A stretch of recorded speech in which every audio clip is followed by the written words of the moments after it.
First off, the big news. Hollywood's latest secret sauce, Wagner Moura, is set to antagonize a bunch of charismatic thieves in the next Ocean's movie. However, it's not quite as simple as a Wagner. They didn't want you to know about this one. Actually, wait. Let me back up for a second, because what I'm about to tell you changes everything you thought you knew about Hollywood's most beloved franchise.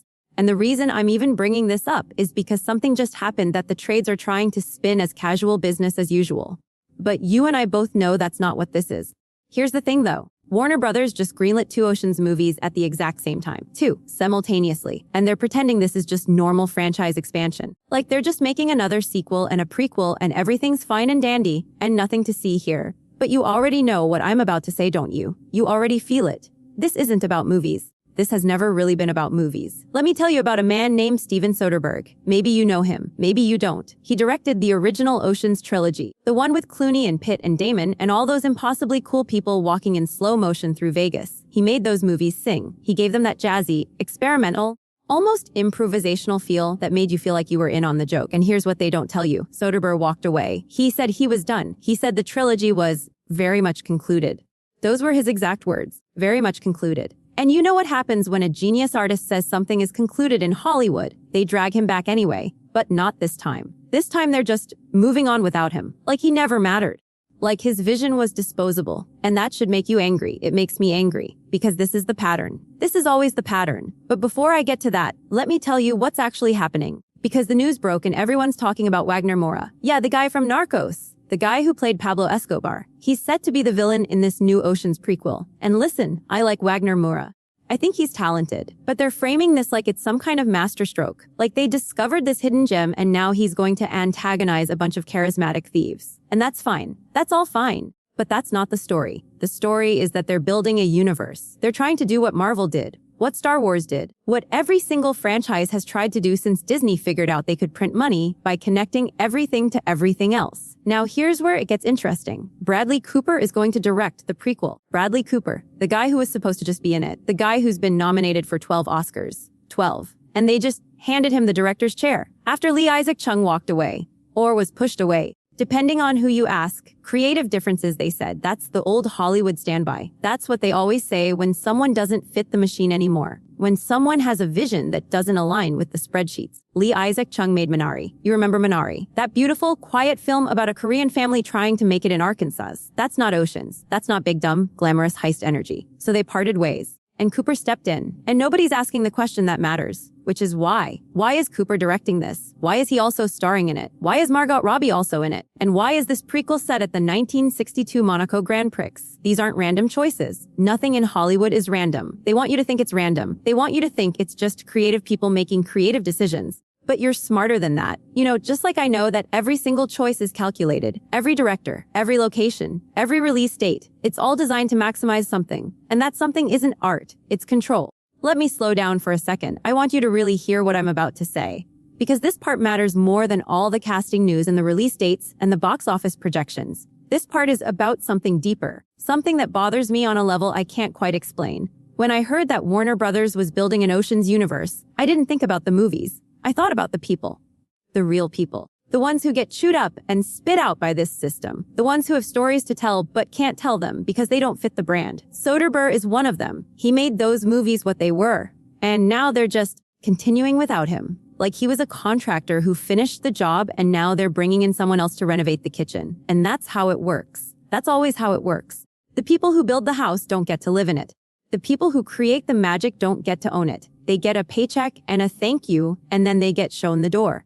And we're supposed to just accept that. We're supposed to just keep watching, keep buying tickets, keep clicking. But I can't.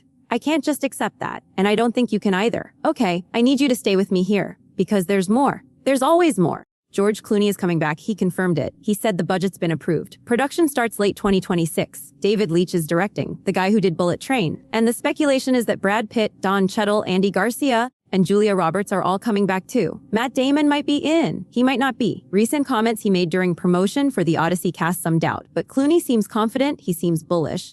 And there's something about that confidence that feels off. Like he knows something we don't. Like he's playing a role in a story that's bigger than the one on screen. Because here's what nobody's talking about. Ocean's 8 came out 8 years ago. 8 years. And it was a commercial success. It made money. It did what it was supposed to do. And yet they didn't make Ocean's 9. They didn't make Ocean's 10. They waited. They sat on it. They let the franchise go dormant. And now, suddenly, they're making 2 movies at the same time, a prequel and a sequel, simultaneously. And they're acting like this is normal. Like this is just what franchises do. But just like I know that this isn't normal, this is a power play. This is Warner Brothers trying to lock down IP before something changes, before the landscape shifts, before they lose control. And what's the thing they're trying to control? The narrative. Always the narrative. Because if you control the story, you control the audience. You control what they think, what they feel, what they want. And right now, the story they want you to believe is that Oceans is back and it's bigger than ever and everything is wonderful. But I'm telling you right now, there's something rotting underneath the surface. Let's talk about Sandra Bullock. She was the lead in Ocean's 8. She played Danny Ocean's sister. And at the end of that movie, there's a scene where she visits Danny's grave, his grave. But it's obvious. It's so obvious that he faked his death. I mean, come on. They didn't even try to hide it. They left breadcrumbs everywhere. And yet, they never explained it. They never answered why. They just left it there, dangling, waiting. And now, with Ocean's 14 coming, they're gonna have to address it. Unless they don't. Unless they just ignore it. Unless they pretend it never happened. And I bet you anything, that's exactly what they do. They'll ignore it. They'll hope you forget. They'll move on to the next shiny thing and trust that your attention span is short enough to let it slide. But you're not going to forget, are you? You're not going to let it slide. Because you see the pattern. You see how they do this. They introduce a question. They dangle a mystery. They promise an answer. And then they just move on. Like it never mattered. Like you never mattered. And that's the part that makes me furious. That's the part that keeps me up at night. Now, the prequel. The prequel is set at the 1962 Monaco Grand Prix. And it's going to star Margot Robbie and Bradley Cooper as the parents of Danny Ocean. Think about that for a second. Margot Robbie and Bradley Cooper, 2 of the biggest stars in the world, playing the parents of a character played by George Clooney in a movie set in the early 1960s at a famous car race in France. This isn't a heist movie. This is a prestige drama disguised as a heist movie. This is Warner Brothers trying to have it both ways. They want the box office of a franchise film and the awards season credibility of a period piece. And they think you won't notice. They think you'll just go along with it. Because that's what audiences do. That's what the machine counts on. That you'll just consume. That you'll just accept. That you'll just keep showing up and handing over your money and asking for more. But I'm not accepting it. And I don't think you should either. Because here's the thing. Here's the thing nobody's talking about. Oceans has never been about deep lore. It's never been about chronological world building. It's never been about answering burning questions. It's about watching incredibly attractive people walk in slow motion through glamorous locations to a bombastic score. That's it. That's the whole thing. And that's fine. That's actually great. That's what made the original trilogy work. They knew what they were. They didn't pretend to be anything else. They were stylish, fun, and completely unapologetic about their lack of substance. And we love them for it. But now they want to build a universe. Now they want to connect everything. Now they want to answer questions nobody asked. They want to give you backstory you never needed. They want to make you care about the parents of Danny Ocean. And I'm sorry. I'm genuinely sorry. But I don't care about the parents of Danny Ocean. I don't care about their backstory. I don't care about their motivations. I don't care about their relationship. I care about watching George Clooney and Brad Pitt trade witty banter while they rob a casino. That's what I care about. That's what everyone cares about. And they know that. They absolutely know that. But they're going to give you the prequel anyway, because they've convinced themselves that you want a universe. Because they've convinced themselves that's the only way to compete. Because they're terrified. They're terrified of being left behind. They're terrified of being irrelevant. And so they're doing the only thing they know how to do. They're doubling down. They're making more. They're making bigger. They're making dumber. And they're hoping you'll just keep consuming. And look, I get it. I get the appeal. I get the comfort of the familiar. I get the joy of seeing old friends on screen again. And I'll probably watch Ocean's 14. I'll probably enjoy it. I'll probably laugh at the jokes and tap my foot to the music and pretend I'm not being manipulated. But I'll always know, that this isn't about art. This isn't about story. This isn't about entertaining you. This is about control. This is about keeping you in the system. This is about making sure you keep showing up, keep clicking, keep consuming. And that's the part that makes me feel dirty. Because you deserve better. You deserve stories that mean something. You deserve art that challenges you. You deserve movies that don't treat you like a consumer to be harvested.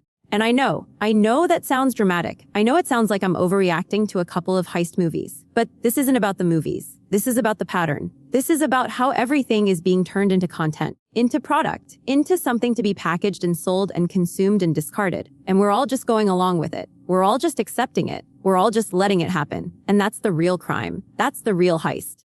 They're stealing our attention. They're stealing our time. They're stealing our ability to care about things that actually matter. And they're doing it with a smile. They're doing it with a wink. They're doing it with a bombastic score and a slow-motion walk through a glamorous location. And I don't know about you, but I'm tired of it. I'm tired of being treated like a mark. I'm tired of being sold a bill of goods. I'm tired of being told that this is what I want, because it's not. It's not what I want, and it's not what you want either. You want something real, something honest, something that doesn't feel like it was designed in a boardroom by a team of executives who've never had a creative thought in their lives. You want the magic, the real magic, the magic that Soderbergh had, the magic that can't be manufactured, the magic that comes from a singular vision, from an artist who cares, from someone who's not just trying to sell you something. And that's why this hurts. That's why this matters. Because they're taking something that was special, something that was unique, and they're turning it into a machine. They're turning it into a factory. They're churning out product. And they're calling it a universe. They're calling it an expansion. They're calling it evolution. But it's not.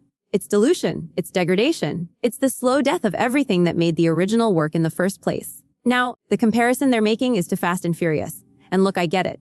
On the surface, they're similar. Charismatic alpha leader, hyper-specialized crew of thieves, impossible missions, obsession with family. But the difference is that Fast and Furious knew what it was doing. They escalated. They went from stealing DVD players to saving the world. They embraced the absurdity. They leaned into it, and they became a juggernaut because of it. But Oceans never did that. Oceans stayed small. Oceans stayed grounded. Oceans stayed cool. And that's what made it work. That's what made it unique. And now they're trying to make it into something else, something bigger, something louder, something dumber. They're trying to turn it into a Fast and Furious clone, because that's what makes money. That's what's safe. That's what's predictable. And predictable is what they want. Predictable is what they need. Predictable is what they'll always choose over risky, over creative, over meaningful. And that's the real tragedy. That's the real crime.